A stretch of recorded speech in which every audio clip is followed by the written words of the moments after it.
What's up, YouTube? Ryan Panny here. Hope you guys are doing reasonably well. Just getting right down to it here. This is my favorite quarter of music in a while. We've just had this explosion of great releases from really all over the musical map. And a lot of that I feel like is represented here in some fashion. And this time every year, of course, I do the mid-year lists, which are more of like a deep dive into great bodies of work that have been released so far this year. But for the casual music fan, these quarterlies are a lot more immediate. They're just like an hour-long playlist of great songs. You could skip through it depending on your tastes, and it's just kind of like right there. If you just need like a bunch of good songs that came out in the last few months, this is it. As is always the case, no metal, no repeat artists. We just have a max of one song per artist and the accompanying Spotify playlist right down there in the description. Hope you guys enjoy, and let's get into it. So we only have one rap entry here, which is, to be fair, is an accurate reflection of a bit of a shift in my listening preferences as of late. I'm not really checking for that much new rap music, but Connecticut's own Apathy with the track Dream Sequence. This one's got a cinematic boom bap production. It's got a feature from the great Snack the Ripper. Apathy's words on here about his father and his daughter are very moving and feel real and personal.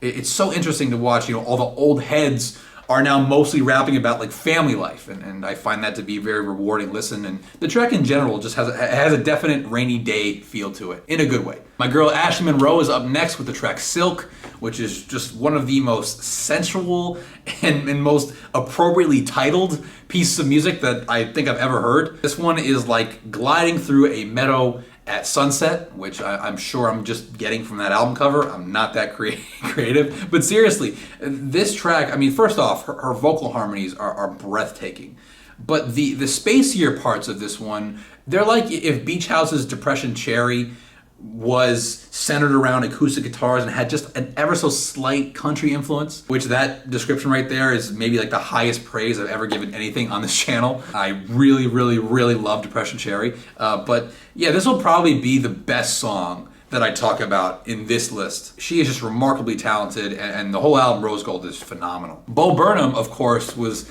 kind of the critical darling of the spring with his ridiculously good and very well-received comedy special Inside, which, as a big fan of this guy for years, it was about as gratifying to see him get all the props and all the accolades as it was to actually barrel through the emotional avalanche that was this special. But anyway, Welcome to the Internet, I think we could all agree, was the huge standout musically. This song sort of embodies everything about Burnham's material if you were to sum up his career. It's a bit theatrical, it's very funny, it's unpredictable, it's incisive, it sticks in your head to a really, really annoying degree. Basically just everything about his work wrapped up in one song. Like everything Bo does, there is a genuine darkness to this track, but what's so fascinating that he does so well is he takes the most sinister qualities of internet culture and just blows them up to such an absurd visual and musical conclusion that they go all the way back around to being funny again, which is kind of his genius. It's fascinating too how he's clearly playing the villain in this production, but he's deliberately vague about who the villain is. Like, who's the bad guy that's responsible for the internet? Is it the programmers who built the sites, the people who can code, the nerds? Is it the big tech overlords that he references elsewhere in the special?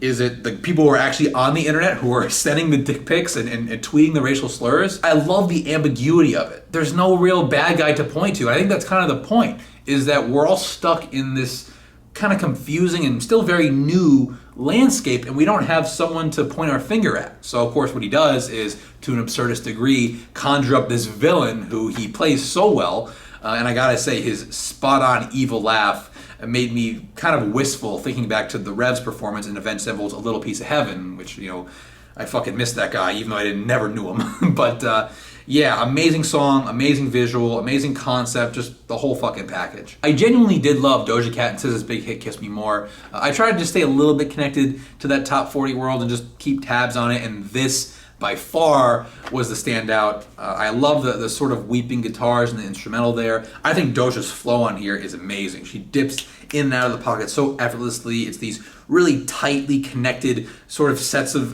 quadruplets. I just love that flow. Obviously, SZA's voice was made for this beat, although her voice was made for a lot of different beats. And in general, I'm really excited to take a deeper dive into Doja's album, Planet Her. I've listened to it like 2 or 3 times so far, but I really hope that she's able to take advantage of the spotlight here and just continue to make some dope shit. The Fratellis need a little love. Can't help but be attracted to those big, bright, blaring horns that are accompanied by some more subtle strings that are in the background and kind of round them out. It's such a strong theme. The vocals really have nowhere else to go. They have to follow suit, and they do. It's simple, it's effective, it's got just enough of a chilled out bridge section to pull everything back before the big finale. I still, to this day, think that incorporating brass, incorporating band instruments into alt-rock can be difficult to pull off, and I marvel at the ease with which the Fratellis do so on this track. The Girl in Red album is amazing, and I talk about it at length in my upcoming mid-year list video, but my favorite track on there is probably Rue, which is an interesting track because it takes this sort of outdated, like neo-folky core and builds on it tremendously and turns it into a completely different song with these dark, reverbed out vocals and a very natural sonic build from what really is a singer-songwriter base. But again, you don't realize that by the end of the track. Lyrically, it finds her sort of exasperated at how much work, the sheer amount of work that her day-to-day mental health maintenance requires, which mental health is the theme of the record. I talk about that in my mid-year list video, but this whole record is just phenomenal. Rue is a really cool starting point, though. Garbage. Shirley Manson and Co. are back with a vengeance, and I would say that probably the song Godhead is my favorite from this angry fucking record that centers broadly on sex and gender and the associated power dynamics.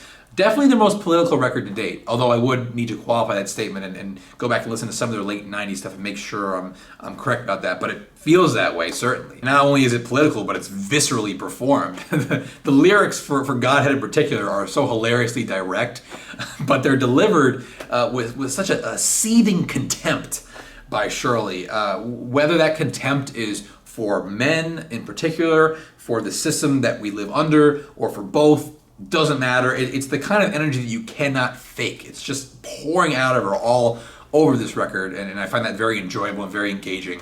On this track in particular, the thumping, kind of dystopian sounding industrial backbone makes this track that much more intense, to the point where you'll listen to it the first time and you'll laugh at the lyrics, especially to the chorus, but then you listen the second time and you're like, fuck, that shit was hard. Like, that was like 9 Inch Nails if they were really upset about the Me Too movement, Next up is a band called Hair.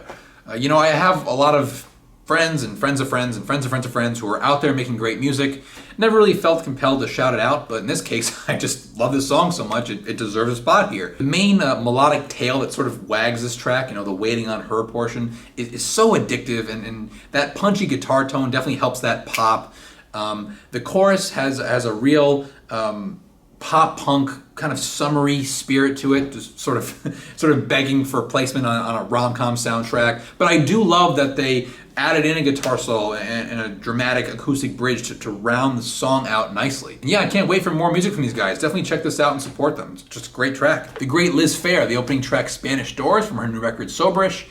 Her intelligence and self-awareness and self-deprecation never fail to shine through, and that the layered vocals on this smooth fucking hook will make it pretty much a one-listen favorite for you. And the lyrics, which are about retreating within yourself in a dysfunctional manner, are actually pretty damn depressing, but Liz just has this infinite charm where I can relate to what she's saying, but the actual words of what she's saying, just because of how they're delivered, don't actually rub off on my mood. I really enjoy that about a lot of her music, actually. Wolfgang Van Halen, as in that Van Halen, as in Eddie Van Halen's son, put out some rocking tunes on this new Mammoth record. The full name of the band is Mammoth WVH.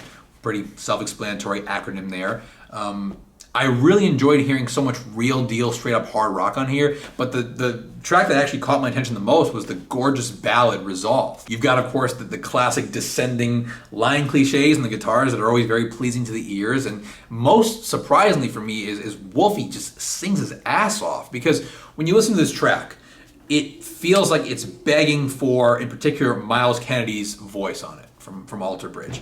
It's just that kind of track. And the fact that Wolfie sings it so well that I don't have that kind of FOMO, like what would this sound with Miles' voice on it, is pretty remarkable. And if there were any justice in this world, slash if we were still in the radio rock era, this song should be a massive hit, seriously. Olivia Rodrigo, my goodness. This is some of the downright snarkiest but most vulnerable breakup music to come out of the pop world. I loved a lot on here, but Good For You wins for me. Man, every dysfunctional and jealous and zero-sum feeling that anyone has ever felt during or after a breakup is validated by something on this fucking album. And I'm not sure if that's good or bad, but either way, I just adore that she just laid it all out there. She really went all the way in exposing these ugly feelings that we all know and we're all intimately familiar with. You get bitter, you get really jealous, you hope that the person's miserable, you hope that the new girl or guy is jealous of you, and you worry about the other way. I don't know, it's just all these really disgusting, these kind of like no one wins feelings. We all know them, and to her credit, she exposed all of them on one album. Good For You in particular, unlike the sort of downtrodden and woe is me balladry that Olivia's become known for, this one is high energy.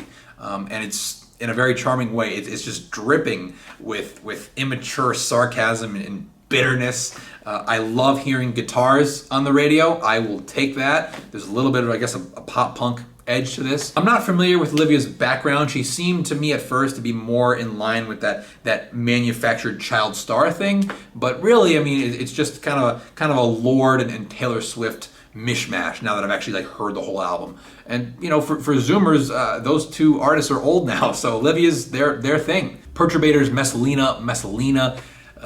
This is a total pace shift from the other tracks we've talked about here, really. This one is a dark and intense and high octane, I'm going to call retrowave track. Could be wrong about that. I'm sure that any electronic music snobs could happily correct me on it. Don't really care. It's a video game soundtrack. It's a work mode soundtrack. I especially love the ridiculously over-the-top 80s reverb on the snare drum. I also can't help but notice that this track is it's like 7 minutes long, but it feels like 3.5 because it just the peaks and the valleys here are so clear and so distinct and perfectly timed.